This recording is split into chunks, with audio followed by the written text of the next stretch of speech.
भगवते वासुदेवाय। ओम नमो भगवते वासुदेवाय। नमो भगवते वासुदेवाय।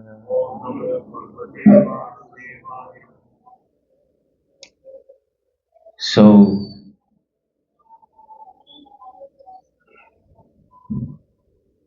भगवान कृष्ण गीता में कह रहे हैं, सर्वस्यम हृदय सन्निविष्टो मत्तः स्मृतिर ज्ञानम अपोहनम च वेदैश्च सर्वैर अहम वेद्यो वेदांत कृत वेद विदेव चाहम। कृष्ण भगवान ने बोला है कि मैं सबके हृदय में, सर्वस्य चम हृदय सन्निविष्ट, सबके हृदय में रहता हूं। क्वेश्चन ये है कि क्यों रहते हैं वहां सबके साथ। एक और श्लोक है गीता में, न तो एवं जातु नाशम न ने में जनादिपः। कृष्णा कह रहे हैं ऐसा कोई समय नहीं हो अर्जुन जिस वक्त तुम नहीं थे और मैं नहीं था। सो हमेशा से भगवान हमारे साथ है, और जिस रूप में साथ है वो उसको कहते हैं परमात्मा, परम आत्मा। परमात्मा का मतलब है जो आत्मा, फिलोसॉफिकल एक मतलब है जो आत्मा से परम है, सुपीरियर है पावर्स में और फंक्शंस में। मगर एक और मतलब है जो आत्मा के परम प्रिय है, जो एक क्या कहते हैं, एक रिलेशनशिप के सेंस में जो आत्मा को परम प्रिय आत्मा को परमात्मा कहते हैं।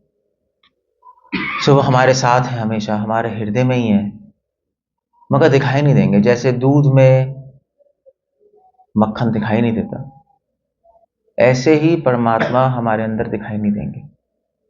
वो तो आत्मा भी दिखाई नहीं देती हमें, वो बात अलग है। बट ज्ञानी ध्यानी लोग आत्मा को अनुभव कर सकते हैं, मगर परमात्मा को अनुभव करने के लिए भागवतम कह रही है जैसे दही को मथते हैं और उससे मक्खन निकलता है, उसी प्रकार अपने आत्मा को मथना होता है, तो फिर हमें दिखाई देते हैं परमात्मा साथ में। सो क्यों है परमात्मा हमारे साथ में, है ही क्यों साथ में? क्वेश्चन ये है। ये जर्नी जो हमारी अपनी है, जन्म और मृत्यु के इस लोक में, उसमें हमारे साथ है भगवान। So why is that? Well, Bhagavatam में लिखा है, कृष्ण खुद कह रहे हो तरफ से कि मैं मम एवांश जीव लोके नहीं कतिर भरता प्रभु साक्षी। मैं सबका पिता हूं। ओके, बीजो हम पितामहस्य, मैं सबका पिता हूं क्योंकि बीज देने वाला हूं। सो जैसे पेरेंट्स अपने बच्चों के साथ हमेशा रहते हैं, चाहे वो कहीं भी हो संसार में, एटलीस्ट मन से तो रहेंगे ही रहेंगे, और हमेशा उनके लिए वेल विशेस देते रहते हैं, चाहे वो कुछ भी खराब करें, जैसे भी करें, पेरेंट्स कभी बुरे नहीं हो सकते, नहीं। सो उसी प्रकार भगवान का रिलेशनशिप हमसे इसलिए हमारे साथ। सो परमात्मा कॉन्सेप्ट, ऑल्दो हम कहते हैं ब्रह्मेति परमात्मेति भगवान इति शब्दते, ब्रह्म परमात्मा कॉन्सेप्ट हम बिलीव नहीं करते, भगवान कॉन्सेप्ट सबसे इंपॉर्टेंट है। बट ऐसा नहीं है ब्रह्म और परमात्मा कॉन्सेप्ट यूजलेस है। मतलब कुछ तो फंक्शन होगा ही जब वो है। सो परमात्मा कॉन्सेप्ट जो है उससे हमें ये सीखने को मिलता है, भगवान परमात्मा के रूप में है क्योंकि रिलेशनशिप है, अदरवाइज अपने धाम में रहते हैं भगवान के रूप में, मगर एक अपने एक एक्सपेंशन से, अपने एक फॉर्म से हमेशा हमारे साथ है। और मजे की बात है, सिर्फ साथ नहीं है, जो आप एक्सपीरियंस कर रहे हो वो सेम वो चीज एक्सपीरियंस कर रहे हैं। तो गीता में कृष्णा कह रहे हैं, क्या श्लोक है, जो लोग तपस्या करके अपने शरीर को तपाते हैं, वो लोग अपने को भी टॉर्चर कर रहे हैं, मुझे भी कर रहे हैं, ऐसे ही है ना, कौन सा पता नहीं कौन सा श्लोक है, भूलिए। सो परमात्मा भी एक्सपीरियंस कर रहे हैं सब कुछ यहाँ पे बैठ के, जो आप एक्सपीरियंस कर रहे हैं। इनफैक्ट परमात्मा के एक्सपीरियंस के बिना आप एक्सपीरियंस नहीं कर सकते। अगर आपको सुख हो रहा है, उनको भी सुख अनुभव हो रहा है, अगर आपको दुख हो रहा है, उनको भी दुख अनुभव हो रहा है। वो बात है कि वो सुख दुख से प्रभावित नहीं होते, हम प्रभावित हो जाते हैं, बस अंतर ये और कुछ नहीं है। इसलिए श्रीधर स्वामी लिख रहे हैं भागवतम में कि परमात्मा से सीखना चाहिए कि परमहंस कौन है। सबसे सबसे बड़े परमहंस तो परमात्मा ही है। कहाँ, आई थिंक मध्वाचार्य कोट कर रहे हैं वामन पुराण से या पद्म पुराण से, कहीं वामन पुराण से कोट कर रहे हैं। कृष्णा खुद कह रहे हैं, कृष्णा गरुड़ जी को कह रहे हैं कि मुझे, मैं परमहंस हूं, मैं हंसों में परम हंस हूं। और मनुष्य को कह रहे हैं मनुष्य शुका है। एग्जाम्पल दे रहे हैं, मैं परमहंस हूं और जो ऋषि मुनि है वो हंस है, ब्रह्मा शिव आदि हंस है, और नीचे जो देवलोक है वो चिड़िया है, तितर है, और जो मनुष्य है वो तोते हैं, शुका, और जो असुर हैं वो कौवे हैं। इस तरह से कुछ एग्जाम्पल, इस तरह से बर्ड्स की स्पीशीज में वो एग्जाम्पल दे रहे हैं। सो परमहंस तो भगवान है। परमहंस कौन है? जो कि प्रभावित नहीं होता दुख और सुख से। पूरी गीता ही वही चल रही है, नहीं? दुख सुख से ऊपर उठो, मान अपमान से ऊपर उठो। मान अपमान दुख सुख से ऊपर उठने का मतलब क्या है? एक्सपीरियंस होंगी वो चीजें, मगर आपको प्रभावित नहीं होना, ये मतलब है। ऐसा नहीं है मैं एक्सपीरियंस नहीं होगा, दुख आ रहा है तो दुख फील हो रहा है, कोई दुख फील नहीं हो रहा, दुख है वो तो है ही, पर हम अफेक्टेड नहीं है। सुख है, हाँ ठीक है, हमें पता है सुख है, अफेक्टेड नहीं है। अब एक क्वेश्चन उठता है वेदांत सूत्र में कि भाई क्या भगवान क्या सर्वज्ञ है? सर्वज्ञ तो है ही भगवान नहीं। हम सर्वज्ञ नहीं है, हम क्षेत्रज्ञ हैं, हम सिर्फ एक ही क्षेत्र को जानते हैं। भगवान सर्वज्ञ हैं, तो अगर भगवान सर्वज्ञ है तो उनको सब कुछ पता होना चाहिए ना। तो फिर उनको नर्क में जो दुख हो रहा है वो भी पता होना चाहिए, कितना दुख है। अब नर्क में जो दुख है दो तरीके से पता हो सकता है, जैसे हाँ आपको भी पता है नर्क में बहुत दुख है ना, इंफॉर्मेशन तो है ही। एक तो इंफॉर्मेशन लेवल पे पता हो सकता है कि एक्सपीरियंस लेवल पे पता हो सकता है। सो अगर इंफॉर्मेशन लेवल पे आपको पता है वहां बहुत दुख है या नर्क तो मैड प्लेस, तो उसको सर्वज्ञ नहीं बोलते, उसको बोलते हैं सर्वज्ञ, उसको बोलते हैं ज्ञान, नॉलेज है सिर्फ आपको। मगर उस चीज का एक्सपीरियंस है तो उसको बोलते हैं विज्ञान, ज्ञ ज्ञ बोलते हैं, सर्वज्ञ, प्रज्ञा, एक्सपीरियंस है भगवान। अगर आप भगवान से पूछो भगवान आपको इंफॉर्मेशन लेवल पे पता है या रियली आपको पता है दुख है, तो भगवान का आंसर क्या होगा? रियली पता है। क्या पे वो वहां पे पिट रहा है और उसको कढ़ाई में तल रहे हैं, क्या आप उसको दर्द समझते हो आप? मतलब क्या कहोगे? आप तो अपने धाम में बैठे हो आराम से, आपको दर्द ही पता है उसका? भगवान, तभी तो भगवान को परमात्मा कहते हैं। वो आत्मा के साथ हैं, जो उसको दर्द हो रहा है वो पता एग्जैक्टली पता लगा सकते हैं उसको कितना दर्द हो रहा है। गॉड है भाई, उसको कहते हैं सर्वज्ञ। सर्वज्ञ गूगल की तरह सर्वज्ञ नहीं है, गूगल को तो सारा इंफॉर्मेशन है, भगवान को उसका एक्सपीरियंस भी है। तभी तो एक्सपीरियंस नहीं होगा तो गाइड कैसे कर पाएंगे? तभी आत्मा को कैसे जन कर्मों के बंधनों में आगे ले पाएंगे, करेक्ट कर पाएंगे? कर ही नहीं सकते, कैसे करेंगे? खुद एक्सपीरियंस नहीं होगा। आप किसी भी फील्ड में देखो, अगर उस किसी फील्ड में जो टीचर है उसको एक्सपीरियंस नहीं है, सिर्फ इंफॉर्मेशन है, वो गाइड नहीं कर सकता, वो अच्छा टीचर नहीं है। सो हर जीव आत्मा को गाइड करने के लिए उनके एग्जैक्ट इमोशंस का एक्सपीरियंस चाहिए भगवान को।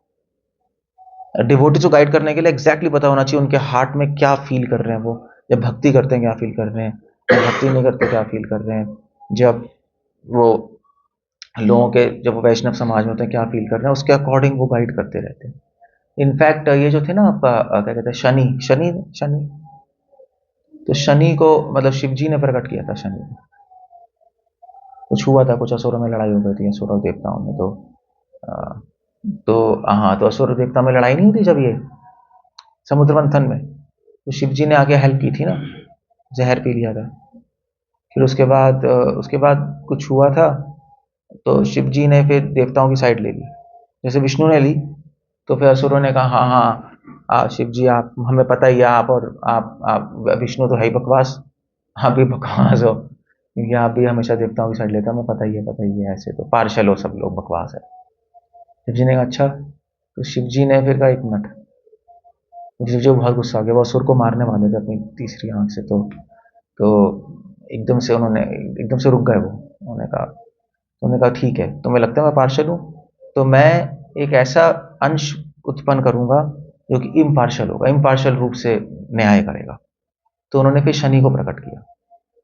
तो शनि देव की ड्यूटी रखी कि भैया जो भी कर्मों के बैलेंस है सबको इम्पार्शल रूप से तुम न्याय करोगे, तुम ना देवताओं की साइड लोगे ना, हाँ ये असुरों की साइड लोगे। इसलिए शनि देवताओं के पीछे भी पड़ जाते हैं, उनके लिए कोई देवता असुर नहीं है, वो जो कर्म है कर्म है। मगर प्रॉब्लम है हो गई, शनि डिसाइड तो कर रहे थे मगर उनका डिसीजन ही ठीक नहीं आ रहा। तो उन्होंने कहा ये कैसे करें, तो उन्होंने कहा ये तो बड़ी प्रॉब्लम है, तो छोड़ दिया उन्होंने। तो फिर शिव जी ने कहा कि भी तुम कर क्यों नहीं रहे सब, तो विष्णु भी आ गए, विष्णु भगवान भी आ गए, उन्होंने कहा कर क्यों नहीं रहे, उन्होंने कहा मैं कैसे करूं, मुझे एग्जैक्टली उसकी इंटेंशन पता होनी चाहिए जब वो कर्म कर रहा है, वरना मैं डिसाइड कैसे करूंगा। उसने चोरी कर ली, मुझे एग्जैक्टली पता नहीं उसके अंदर क्या चल रहा है, तो मैं कर्मों के फल कैसे दूंगा। तो विष्णु ने कहा ठीक है, तो मैं तुम्हें सर्वज्ञ होने की पावर देता हूं, लिमिटेड रूप में, मेरी तरह नहीं हो, मगर तुम्हें तुम्हें सबकी इंटेंशंस और फीलिंग्स भी समझ आएंगी जब वो कर्म कर रहे हैं, तो तुम कर्मों के फल सही दे सकते हो, है नहीं। तो जब शनि में पावर है तो विष्णु में नहीं होगी। सो इसलिए भगवान हमारे साथ हैं, क्योंकि भगवान एक्सपीरियंस करना चाहते हैं जो हम कर रहे हैं। क्यों करना चाहते हैं, क्योंकि हमारे साथ रिलेशनशिप है, हमें गाइड करने के लिए, हमें सही से जन्म मृत्यु से निकालने के लिए। शनिदेव तो न्याय करने के लिए करते हैं, भगवान प्रेम के वश कर रहे हैं कि इनको किस तरह मैं अपने पास ले आ पाऊं। ये परमात्मा का फंक्शन है, इसलिए हृदय में बैठे हैं। इससे हमें क्या पता लगता है, इससे हमें, और मजे की बात है कि हम, भगवान परमात्मा हमारे परम प्रिय है, इतना सब कुछ हमारे लिए कर रहे हैं, भगवान को कोई जरूरत नहीं हमारे अंदर रह के सब एक्सपीरियंस करने की, मतलब दैट्स कंप्लीट। वहां पे बैठ के भी एक्सपीरियंस कर रहे हैं, मगर यहां बैठ के तो डायरेक्टली एक्सपीरियंस कर रहे हैं। इसलिए आप कुछ भी खराब काम करोगे, वो क्लियर ऑफेंस है। ऑफेंस क्यों, क्योंकि आपने भगवान को भी पार्टिसिपेट कर दिया उसमें, वो भी तो एक्सपीरियंस कर रहे हैं खराब चीज। आप कुछ खराब चीज सोच रहे हो, कर रहे हो, वो भी बैठे हुए हैं। मतलब ये वही बात हो गई कि आप ऐसे मान लीजिए, मैं कॉलेज में था ना, तो हम लोग डिवोशन में ही थे कॉलेज में, तो हमारे दोस्त वोस्त कहते थे यार चल चल घूमने चल, फोर्स करके हम मूवी दिखाने ले जाते थे। अब तो स्टूडेंट्स हैं तो क्या करेंगे। सो अब वो तो मूवी देख ही रहा है, खराब चीज, गंदी मूवीज, हमें भी ले गया पकड़ के। अब वी डिडंट लाइक, हमें ये क्या बकवास है यार, कहाँ फंसा दिया इसने बेवकूफ ने। तो ऐसे ही अगर हम खराब चीजें करेंगे, खराब चीजें सोचेंगे, तो परमात्मा भी सोचेंगे कहाँ फंसा दिया इसने। और हमें कहाँ, मैं फंस गया यहाँ। और इसीलिए पाप करना, पाप सोचना ऑफेंस है, क्योंकि अब भगवान को भी पार्टिसिपेट करा रहे हो उसमें। अपना करते रहो तो करते रहो, वट एवर इट इज, अपना करते रहो तो पाप है, मगर भगवान इन्वॉल्व होते हैं तो उसको अपराध कहते हैं।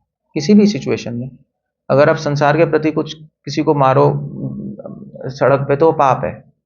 वैष्णव को मारो तो अपराध है, क्योंकि इसमें भगवान इन्वॉल्व है। इसलिए कोई भी इंसान कोई भी अधर्म कर रहा है वो पाप है, मगर एक हायर लेवल पे वो अपराधी है। और जीवा गोस्वामी ये लिख रहे हैं कि हम जन्म मृत्यु में पाप से नहीं अटके, हम जन्म मृत्यु में अपराधों से अटके हैं। पाप तो चलो फिर भी नाम लेने से खत्म हो जाते हैं, जो भी है, मगर अपराध हो रहे हैं, भगवान भी इन्वॉल्व है हर चीज में। और भगवान इन्वॉल्व हो जाएंगे तो यूनिवर्सल पावर्स आपको छोड़ेंगी नहीं, वहां पे पीछे पड़ जाएंगे। जो यूनिवर्स की शक्तियां हैं, जो भगवान की शक्तियां हैं, वो आपके पीछे पड़ेंगी फिर, क्योंकि आपने भगवान को इन्वॉल्व किया। सो इसलिए डिवोटी जो है, हमारे लिए परमात्मा कॉन्सेप्ट भी उतना इंपॉर्टेंट है जितना भगवान कॉन्सेप्ट। अगर आपने परमात्मा को पिक्चर से हटा दिया तो आप कभी भी प्योर नहीं हो पाओगे। वो एक प्योरिटी से हम लाइफ जी नहीं सकते हैं। सो इसलिए हम ब्रह्मेति परमात्मेति भगवानेति कहते हैं, बट हमें सबका रोल पता होना चाहिए अपने अपने ब्रैकेट में। भगवान कॉन्सेप्ट है, ठीक है, परमात्मा कॉन्सेप्ट है और ब्रह्म कॉन्सेप्ट है। तभी तो यद ज्ञानम अद्वयम, एक ही है सब, नॉन डिफरेंट है, बट फिर भी डिफरेंट है। डिफरेंस पता होना चाहिए और नॉन डिफरेंस ही पता होना चाहिए, तब तत्व जानते हैं हम। अदरवाइज तत् मतलब तब हम रियलिटी, तत् मतलब रियलिटी। अदरवाइज हम इल्यूजन में रहोगे तो कहाँ से माइंड कंट्रोल होगा? इल्यूजन में रियलिटी में आके तो माइंड कंट्रोल होता है। वेद्यम वास्तवम वस्तु अत्र शिवदम, जब वास्तव तक वास्तव वस्तु जानेंगे तब शिवदम, तब ऑस्पिशियसनेस आएगी। अदरवाइज फिर यहीं फंसे रहेंगे, झगड़ते रहेंगे माइंड से, मगर माइंड में रियली में कंट्रोल नहीं आएगा। कंट्रोल करना और झगड़ना एक अलग बात होती है, काम जल्दी नहीं होगा बस ये। हरे कृष्ण, कुछ पूछना है, कुछ कहना है?